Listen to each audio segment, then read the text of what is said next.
Bismillahirrahmanirrahim. Assalamualaikum warahmatullahi wabarakatuh.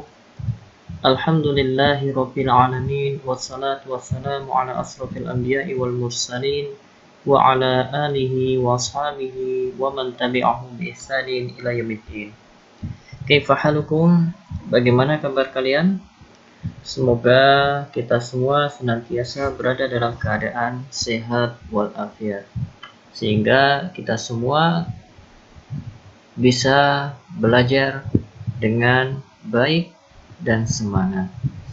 Mari kita berdoa terlebih dahulu sebelum kita belajar. Bismillahirrahmanirrahim.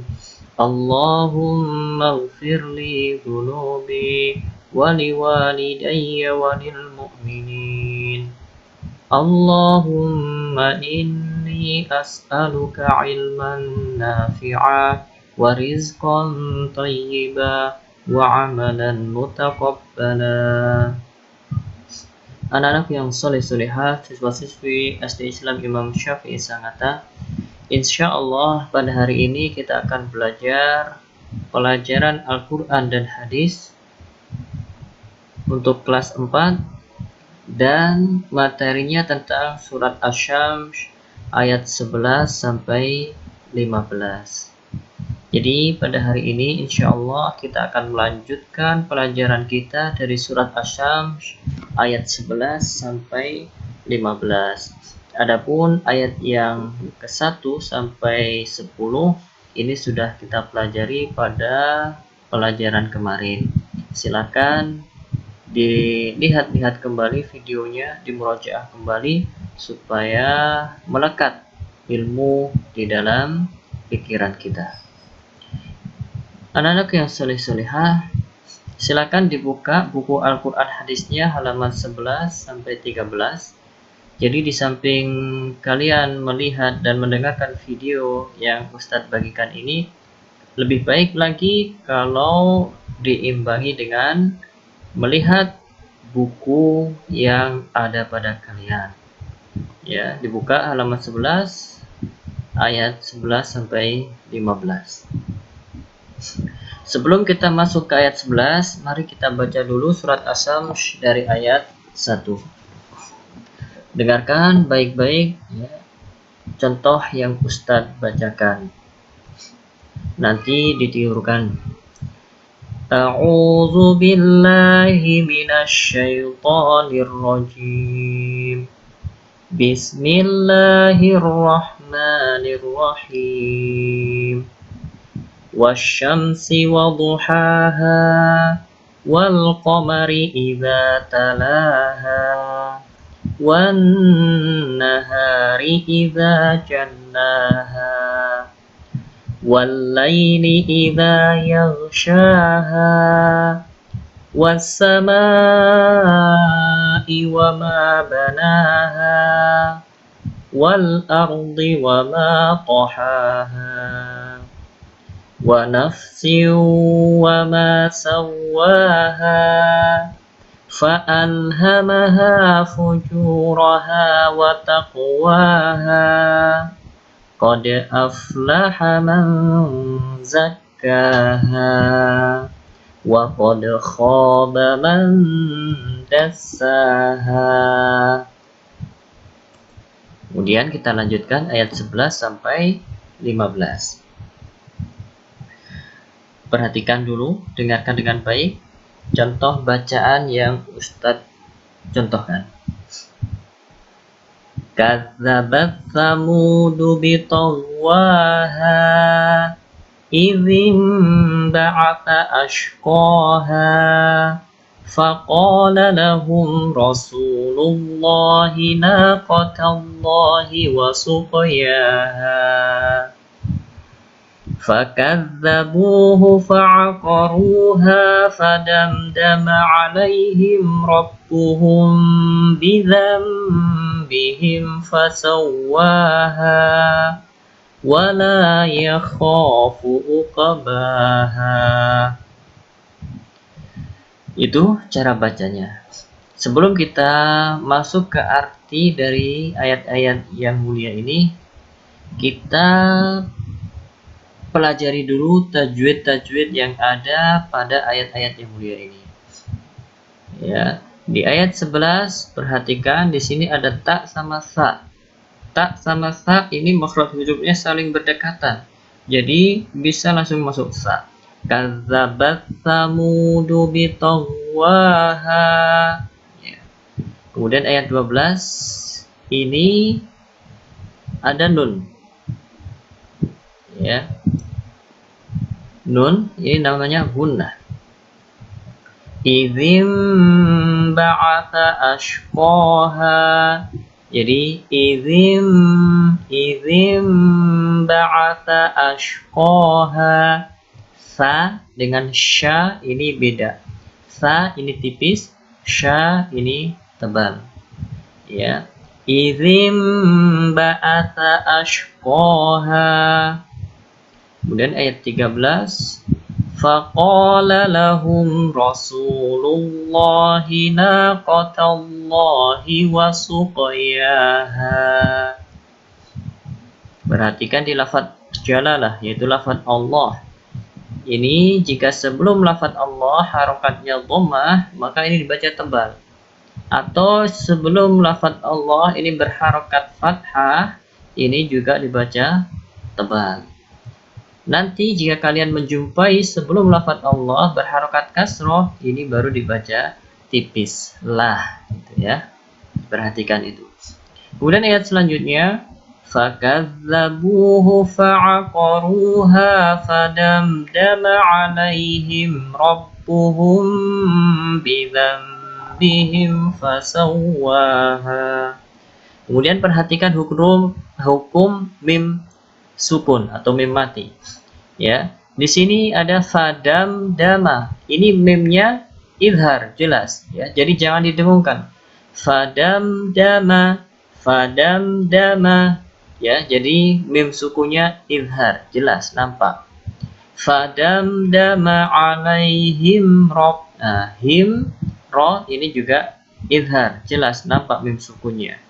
Ya, kecuali di robbihim bidzam. Ya. Mim sukun yang ketemu ba ini baru didengungkan, atau mim sukun yang ketemu mim ini juga didengungkan nanti. Ya, rabbuhum bidzambihim fasawwaha. Ya, ini ya bedanya. Perhatikan, mim sukun bertemu ba atau nun sukun yang bertemu ba. Nah, ini sama. Adapun ini mim sukun yang bertemu dal, setelahnya dal ini idhar jelas. Atau mim sukun yang ketemu ro ini juga jelas. Ya, kita contohkan lagi cara bacanya. Fakadzabuhu fa'aqaruha fadamdama 'alaihim rabbuhum bidzambihim fasawwaha. Wala yakhafu uqbaha. Huruf qaf ini qalqalah, jadi mantul. Uqbaha.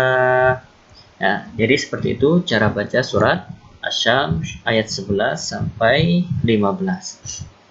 Anak-anak yang soleh-solehah, sekarang kita pelajari makna atau arti dari surat Asy-Syams. Di ayat 11 Allah Subhanahu wa taala berfirman, kadzabat samudu bitagwaha, yang artinya kaum Samud telah mendustakan rasulnya karena mereka melampaui batas.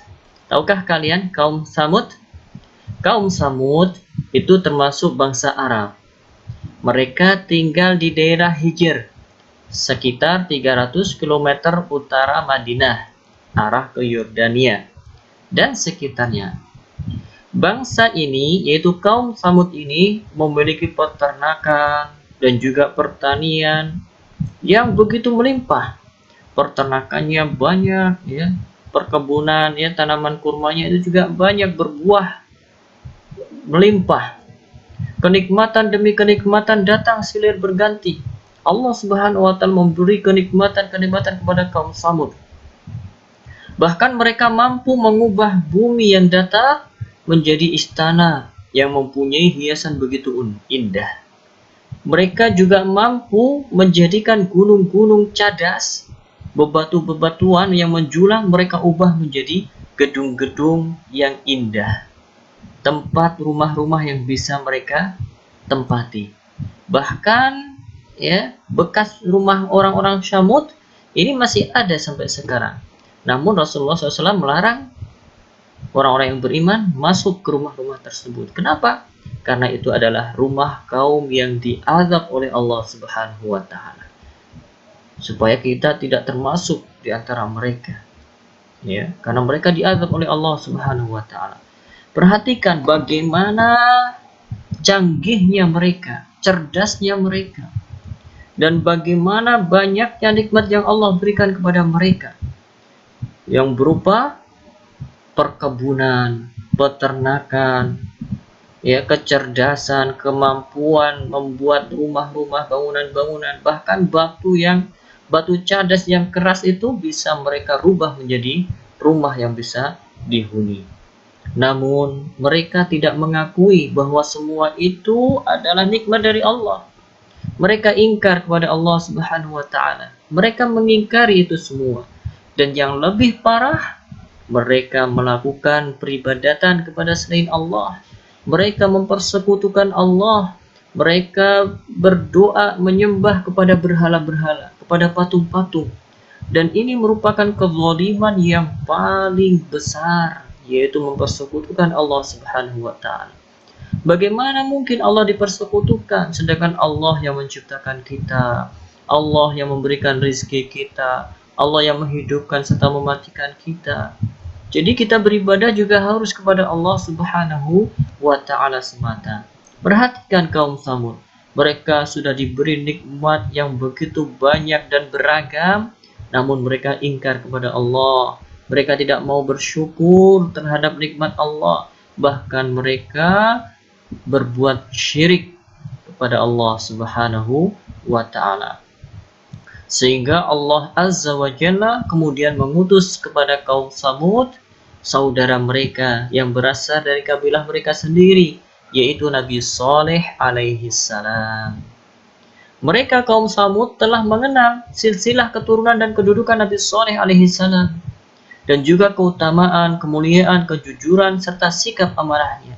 Jadi Nabi Saleh alaihi salam sebelum beliau diutus menjadi rasul, menjadi nabi, beliau sudah terkenal tentang bagusnya akhlak beliau, bagusnya silsilah keturunan beliau, dan beliau memiliki kedudukan di antara kaum Samud. Namun ketika beliau menjadi rasul, menjadi nabi, dan diutus oleh Allah untuk menyeru manusia supaya beribadah hanya kepada Allah, nah baru dari itu mereka berbeda sikap mereka kepada Nabi Saleh alaihissalam.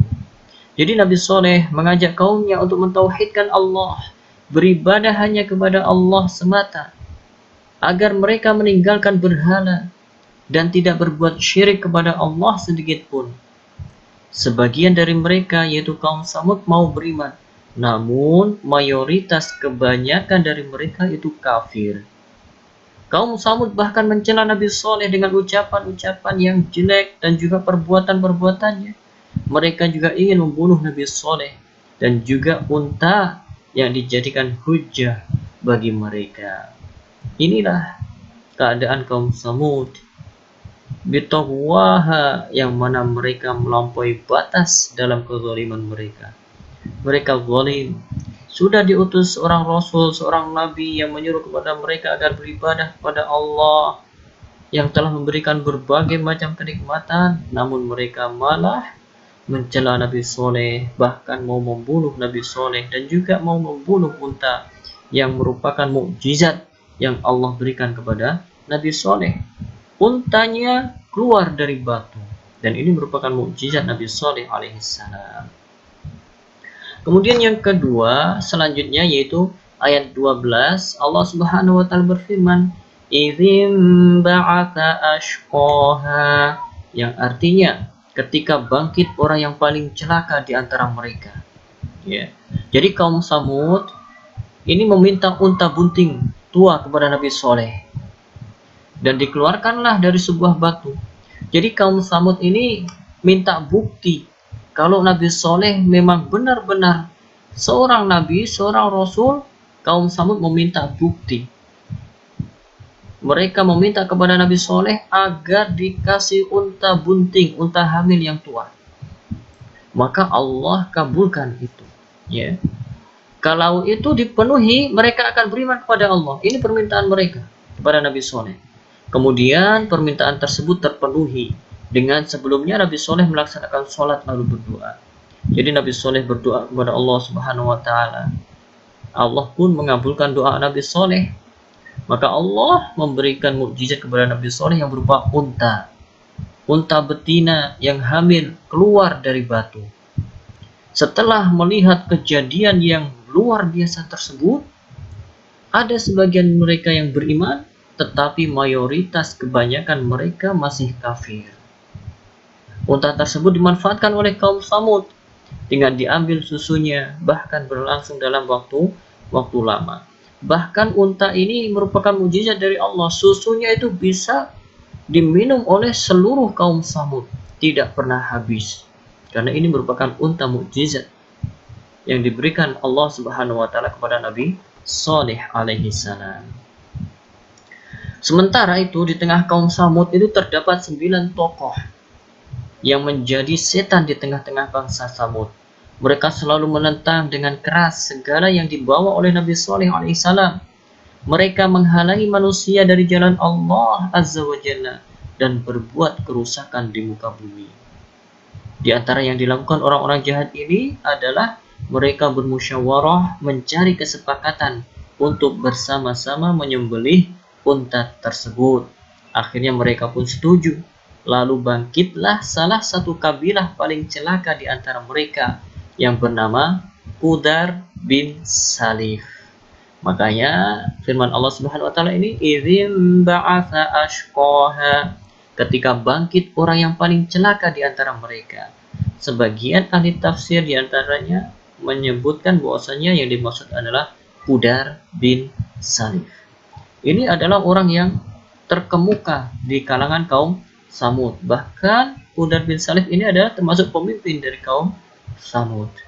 Ya, namun dia togo, yaitu membangkang kepada Allah Subhanahu Wa Taala, berusaha memusuhi Nabi Saleh alaihi salam. Kemudian ayat berikutnya, faqala lahum Rasulullahi naqatallahi wa suqiyaha. Lalu Rasul Allah Nabi Saleh alaihi salam berkata kepada mereka, biarkanlah unta betina Allah dan minumannya. Nabi Saleh alaihissalam berkata, ini adalah unta Allah Azza wa Jalla yang tidak sama dengan unta lain, baik bentuk, keutamaan maupun manfaatnya. Bentuknya tidak seperti dengan unta yang lain, keutamaannya juga tidak seperti unta yang lain, manfaatnya juga seperti itu. Susunya bisa diminum oleh seluruh manusia yang ada di dalam kaum Samud. Ia adalah satu tanda bukti kekuasaan Allah Azza wa Jalla bagi kalian, akan kejujuran Nabi Saleh dan luasnya rahmat Allah Subhanahu Wa Taala. Maka biarkanlah dia makan di bumi Allah Azza wa Jalla. Allah Azza wa Jalla yang menjamin rezekinya, dan kalian boleh memanfaatkannya. Kalian boleh mengambil air bergantian dengan unta ini setiap 1 hari, dan kalian boleh memerah air susu unta tersebut serta memenuhi bejana kalian. Dan hal ini terus berlanjut sampai waktu yang dikehendaki oleh Allah Azza wa Jalla. Jadi memang sudah ada perjanjian antara Nabi Saleh dengan kaum Samud, bahwasanya 1 hari sumur itu untuk unta, kemudian 1 hari berikutnya untuk kaum Samud. Begitu terus sampai waktu yang dikehendaki oleh Allah Azza wa Jalla. Kemudian ayat berikutnya, fakadzabuhu fa'aqaruha fadamdama 'alaihim rabbuhum bidzambihim fasawwaha. Lalu mereka mendustakannya dan menyembelih unta itu. Maka Tuhan mereka membinasakan mereka disebabkan dosa mereka. Lalu Allah menyamaratakan mereka dengan tanah. Ya, jadi sesudah mereka bersepakat dan menghasut, jadi 9 tokoh yang zalim tadi, ya, berkumpul membuat kesepakatan, dan sesudah mereka sepakat dan menghasut, mereka mengirim seseorang untuk menangkap dan menyembelih unta tersebut. Semuanya merestui, bahkan memberikan semangat. Unta itu pun disembelih, dan akhirnya menjadi sebab kebinasaan seluruh kabilah kaum Samud. Ketika Nabi Shalih alaihi salam mengetahui hal itu dan melihat keadaan yang demikian mengerikan, beliau pun tahu bahwa azab Allah pasti datang. Karena kejahatan mereka sudah demikian memuncak dan tidak ada harapan untuk diperbaiki atau diluruskan. Bayangkan, mereka yang meminta diturunkan mukjizat, sudah Allah kasih mukjizat, dan mereka sudah diperingatkan jangan menyakiti unta ini, malah unta tersebut disembelih. Kezaliman mereka memang sangat-sangat luar biasa, melampaui batas. Melihat hal itu, Nabi Shalih sudah tahu bahwasanya ini akan datang azab dari Allah Subhanahu wa ta'ala. Nah, maka Nabi Shalih alaihi salam pun berkata, bersukarialah kalian di rumah kalian selama 3 hari. Itu adalah janji yang tidak dapat didustakan. Jadi 3 hari setelah mereka menyembelih unta tersebut, 3 hari selanjutnya datang azab Allah yang sangat mengerikan. Siksaan pada kaum Samud. Yang pertama adalah siksaan yang Allah berikan kepada pembesar-pembesar kaum Samud yang berkumpul untuk membuat rencana membunuh unta tadi. Pembesar kaum Samud disiksa sebelum kaumnya, yaitu dengan dilemparkan bebatuan yang menghancurkan kepala mereka. Allah lemparkan batu-batuan ke kepala mereka sehingga kepala mereka hancur. Dan ini merupakan siksa buat mereka. Setelah itu, pada hari Kamis, wajah mereka kuning, cemas, dan khawatir. Kemudian pada hari berikutnya, wajah mereka menjadi berwarna merah. Pada hari ketiga, wajah mereka berwarna hitam. Dan pada hari Ahad, datanglah siksa Allah. Mereka telah matang, dan ketika matahari terbit, datanglah suatu petikan suara yang sangat keras dari langit, diiringi dengan guncangan yang dahsyat dari bumi. Seketika itu, mereka mati bergelimpangan. Ya, mereka mati bergelimpangan di tanah. Ya. Kemudian selanjutnya yang terakhir, wala yakhafu uqbaha, dan Allah tidak takut terhadap tindakannya itu. Ini kaum Samud meminta unta bunting tua kepada Nabi Shalih dan dikeluarkan dari sebuah batu. Kalau itu dipenuhi mereka akan beriman. Ya, bayangkan, inilah kezaliman kaum Samud. Perhatikan kezaliman yang dilakukan oleh kaum Samud. Ya, orang yang zalim pasti akan mendapatkan azab dari Allah Subhanahu wa ta'ala. Kalau di dunia tidak dapat, nanti di akhirat. Dan kezaliman yang paling besar yaitu menyekutukan Allah Subhanahu wa ta'ala. Maka dari itu hendaknya kita berusaha menjadi orang yang soleh, orang yang baik, jauhi perbuatan zalim. Karena Nabi SAW juga mengatakan az-zulmu zulumat. Kezaliman itu adalah kegelapan di dunia dan juga di akhirat kelak. Ya, maka dari itu anak-anak yang soleh-solehah, kita mengambil pelajaran dari kisah kaum Samud bahwasanya orang yang zalim pasti akan mendapatkan siksa dari Allah Subhanahu wa ta'ala. Kemudian anak-anak yang soleh-solehah, tugas untuk hari ini, bacalah surat Asy-Syams, dibaca yang belum hafal. Kalau yang sudah hafal, dihafal. Bacalah surat Asy-Syams dan kisah kaum Samud yang sudah Ustaz kisahkan tadi kepada umi atau abi kalian. Setelah kalian membacakan surat Asy-Syams dan kisah kaum Samud, setelah itu kalian mintalah nilai dari umi atau abi kalian. Ya, minta nilai. Setelah itu nilai yang kalian dapat kirimkan kepada Ustaz melalui WhatsApp. Jadi ini tugas kalian hari ini. Mudah-mudahan Allah Subhanahu wa ta'ala memudahkan kalian semua dalam mempelajari agama yang mulia ini. Subhanakallahumma bihamdika asyhadu an la ilaha illa anta astaghfiruka wa atubu ilaik. Assalamualaikum warahmatullahi wabarakatuh.